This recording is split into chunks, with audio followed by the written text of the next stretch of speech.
What are the pros and cons of large traditional publishers? I'm Karin with Right Now Editing, where we turn good manuscripts into great books.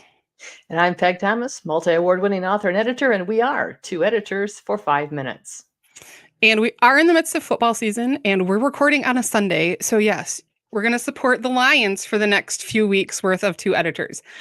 But as far as our actual content, since we talked about the pros and cons of small publishing houses 2 weeks ago, we thought we should talk about the large publishers now. So we're going to go ahead and start our timer.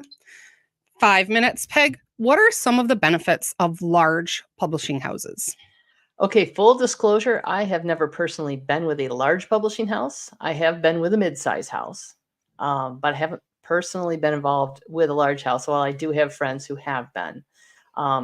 So the pros to them are you get so much more exposure as far as bookstores. They have their own marketing, so that you tend to get more help along that way. Although it's not what it used to be, they still do have marketing.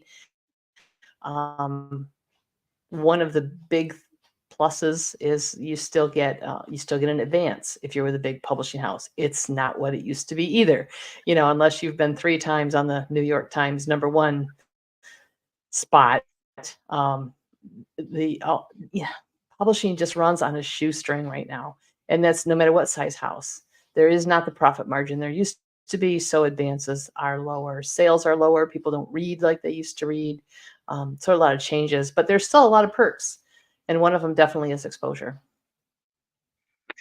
And one of the things Pegs and I were talking about as well, a lot of times the covers at the bigger houses, they're fantastic, but when you look at the artists that they use, they're paying them. I have a friend who left a large publishing house and started indie publishing, and when she hired her previous cover designer, she was paying $600 to $800 for the covers, but she wanted the same look, the same feel as the large publishing house. So yeah, you're often going to see better covers, but that's because they've got the budget for it. And depending on, how far up you are on their author list, you may or may not have any input as to what the cover has on it. Very often, here you go, here's your cover. And that is one of the cons of the larger publishing, is you don't have quite as much input as you do at the smaller houses. But on the flip side, one of the pros is they have a lot more research into what kind of covers sell. Mm-hmm. So it may not be a cover that you as an author particularly like, but they've had it in front of their people that know this stuff, that say, these are the covers that are selling right now. This is what we need to put on it. So they have that team in the background doing market research that, as an indie or a small press, you just don't have. And of course, there's always the cons. And one of the things Peg and I were talking about earlier was, when you're with a large publisher, one of the biggest cons for a lot of people is that you have to have an agent. So before you can even approach a large publishing house, first, you've got to get an agent someplace. And that can take time. If you're on, and especially if you're on X, Twitter right now, there are people who've been at it for years and still don't have agents. So it can, there's that extra step, some call it the gatekeeping, but you've got to go through the agent to get to the publisher.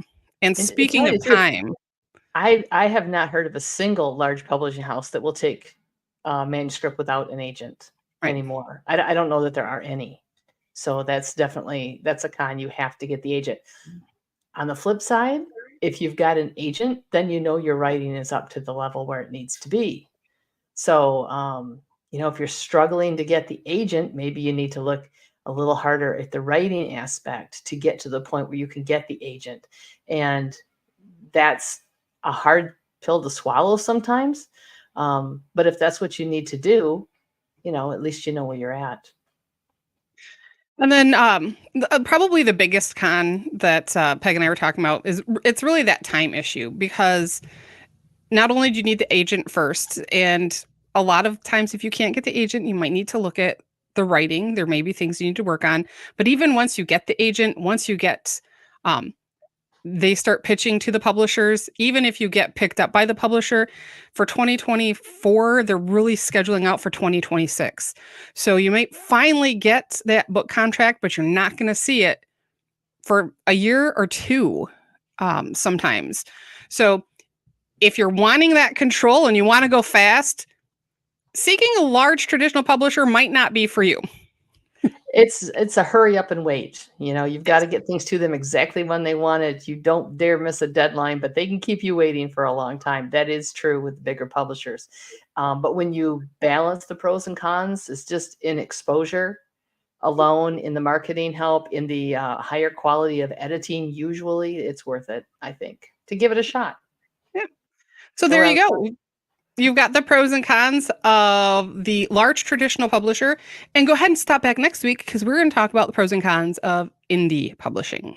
Yes. So until then, I'm Karin Beery. And I'm Peg Thomas, and we'll see you next time.